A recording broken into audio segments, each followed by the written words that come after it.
पारा इतना हाई हुआ कि थर्मामीटर टूट गया, सैया जी का टपक टपक के हाय पसीना छूट गया।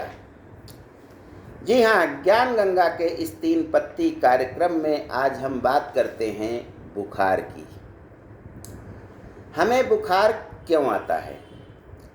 या तो सभी लोग जानते हैं कि हमारे शरीर का जो तापमान होता है वो 98.6 डिग्री होता है, लेकिन जब हमें बुखार आता है तो यह तापमान बढ़ जाता है।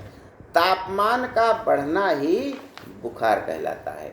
तो अब ये हम जानेंगे कि तापमान शरीर का बढ़ता क्यों। जब किसी विशेष स्थल पर कोई गतिविधियां होने लगती हैं तो वहाँ गर्मी बढ़ जाती है। जैसे हम यदि दौड़ने लगेंगे, शरीर के सारे अंगों से काम कराने लगेंगे तो गर्मी बढ़ जाएगी। कोई भी गतिविधि जब बहुत तेज़ी से होती है तो तापमान बढ़ता है।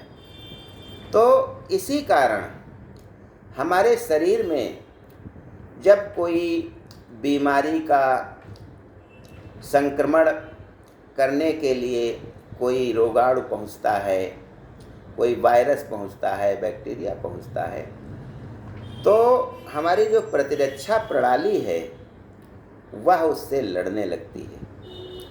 और जब लड़ाई होने लगती है तो जाहिर है कि तापमान शरीर का बढ़ जाएगा, जिसे हम बुखार के नाम से जानते हैं।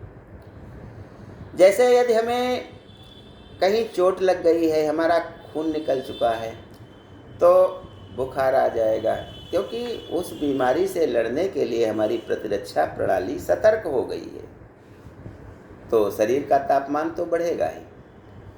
हमें जब कोई रोग होता है, जैसे कैंसर हो, पथरी हो, लीवर की बीमारी हो, या कोई भी हमारे शरीर में भयंकर रोग पनप रहा हो या छोटा रोग पनप रहा हो, तो बुखार आ जाता है।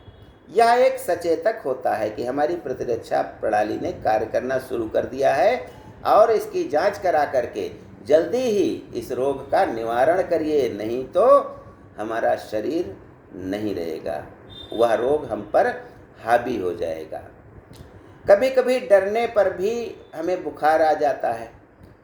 तो जब हम एकदम से डर जाते हैं तो कपकपी छूटने लगती है, क्योंकि कांपने लगते हैं डर के मारे।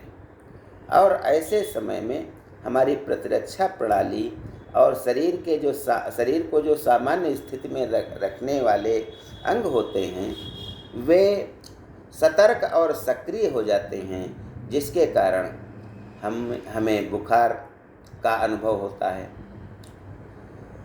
अब बात करते हैं कि बुखार अच्छा है या खराब। तो इसे तो अच्छा ही माना जाएगा, क्योंकि जब बुखार आता है तब हम उसकी जांच कराने जाते हैं तो भयंकर से भयंकर, चाहे मलेरिया का हो या और कोई भयंकर रोग हो, उसको हम परीक्षण कर लेते हैं, डॉक्टर जांच कर लेते हैं और उन रोगों को निदान शीघ्र ही कर दिया जाता है। तो बुखार एक सचेतक है जो हमें बताता है कि हमारे शरीर में कुछ न कुछ गड़बड़ हुआ है। उसका कारण कुछ भी हो, लेकिन हुआ तो है। तो बुखार एक आना हमारे शरीर का सचेतक माना गया है, जो हमें बताता है कि यदि बुखार आया है तो कोई न कोई बीमारी आपको होने वाली है या हो रही है, तो उसको दूर करिए। अब एक और बात होती है, बुखार के बाद हमारे मुंह का स्वाद खराब हो जाता है। ऐसा क्यों होता है? हमें कोई चीज़ जब हम खाते हैं तो अच्छी क्यों नहीं लगती है? इसका भी कुछ कारण होगा। तो इस संबंध में मैं आपसे बात करना चाहूँगा कि सांस से निर्जलीकरण होता है, मुंह में नमी की कमी हो जाती है, हमें पसीना बदबूदार आने लगता है, क्योंकि शरीर का बुखार आने पर शरीर गर्म हो जाता है, गर्म होता है तो उसको ठंडा करने के लिए पसीना ऑटोमेटिक आ ही जाएगा। तो शरीर यदि हमारा बीमार है तो बदबूदार पसीना आ जाएगा। शरीर का मेटाबॉलिज्म जो है वो बदल जाता है, जिसके कारण खाना या पानी सब कड़वा जैसा लगने लगता है। सर्दी खांसी जुखाम से गले में संक्रमण हो जाता है, और जो हम दवाइयाँ खाते हैं उनके भी साइड इफ़ेक्ट होते हैं। तो ये सब चीज़ें जब मिल जाती हैं तो हमें खाने में स्वाद नहीं आता है। यही जब थोड़े दिन बाद 2-4 दिन बाद हम स्वयं नॉर्मल हो जाते हैं। तो मुंह का स्वाद क्यों बदलता है बुखार के में और बुखार के बाद, और बुखार आता क्यों हो, इसके बारे में हमने जाना। अब बात करते हैं जाड़ा लगने की। बुखार में कभी कभी जाड़ा लगता है, तो जब हमारे शरीर में कोई परजीवी या कोई बैक्टीरिया, मलेरिया, जिसको मियादी बुखार कहा जाता है, इसमें भी हमारे शरीर में परजीवी, जब परजीवियों का हमला होता है तो बहुत अधिक शरीर गर्म हो जाता है, और प्रतिरक्षा प्रणाली हमें उस बीमारी से दूर करने के लिए लड़ाई करने लगती है। तो यह जब शरीर में उथल पुथल व्याप्त होती है तो शरीर का तापमान बढ़ जाता है, बहुत अधिक शरीर गर्म हो जाता है, और एकदम से बहुत अधिक गर्म हो गया है तो ऑटोमेटिक व्यवस्था है कि हमें पसीना निकलेगा, जिससे हमारा शरीर ठंडा रहे। तो गर्मी के कारण ही जब मलेरिया या और कोई ऐसी ही बीमारी होती है, कोई वायरस हमारे शरीर में जाता है, तो बहुत अधिक शरीर अचानक गर्म हो जाता है, और जब गर्म हो जाता है तो उसको ठंडा करने के लिए हमें बहुत अधिक पसीना निकलने लगता है, और एकदम से जब गर्म से ठंडा हो गया शरीर, पसीना निकला, तो हमें जाड़ा भी लगने लगता है, ठंडक लगने लगता है। जो बुखार के प्रभाव को कम करने के लिए हमारे शरीर में ही यह व्यवस्था होती है। ठंड लगती है, कमजोरी आती है, कपकपी छूटती है, तो यह गर्मी और सर्दी जब एक साथ हमारे शरीर में हावी हो जाती है, हमारे शरीर में आ जाती है, तो ऐसी प्रतिक्रियाएं होने लगती हैं। अगली बात मैं बताना चाहता हूँ कि प्याज जब हम काटते हैं तो उसका छिकल जब हम उतारते हैं तो कभी कभी काले रंग के धब्बे दिखाई देते हैं।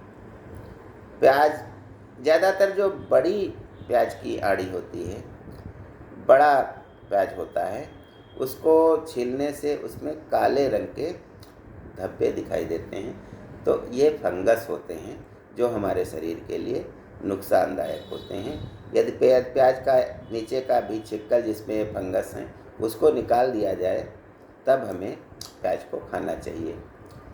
दूसरी बात है कि प्याज काटते जब हम हैं तो आँखों से आंसू निकलने लगते हैं, इसका क्या कारण है? तो इस संबंध में मैं बताना चाहता हूँ कि प्याज काटते समय हम प्याज से कुछ गैसें निकलती हैं, और वो क्या होता है, सल्फेनिक एसिड निकलता है, जो हमारी आँखों में जो नमी है उसके साथ क्रिया करके सल्फर गैस बनाता है, जो आँखों के लिए नुकसानदायक होता है, और आँखें उस नुकसान से, सल्फर गैस से बचाने के लिए आंसू छोड़ने लगती हैं, क्योंकि आँखों का ये एक प्रतिरक्षा प्रणाली आँखों की होती है कि वे अपनी रक्षा हर हालत में करेंगी, हम भले उन पर कोई ध्यान न दें। जब कोई अचानक हमारी आँखों की तरफ कोई चीज़ आती है तो आँखें स्वयं बंद हो जाती हैं। ये भी एक रक्षा की प्रतिक्रिया है जो स्वाभाविक होती है। हमें हमारी पलकें झपक जाती हैं, अपने आप ही होती हैं, तो इसका मतलब है कि हवा के प्रभाव में आकर जब हमारी आँखें सूखी हो जाएंगी तो वो आँखों के लिए हानिकारक होता है।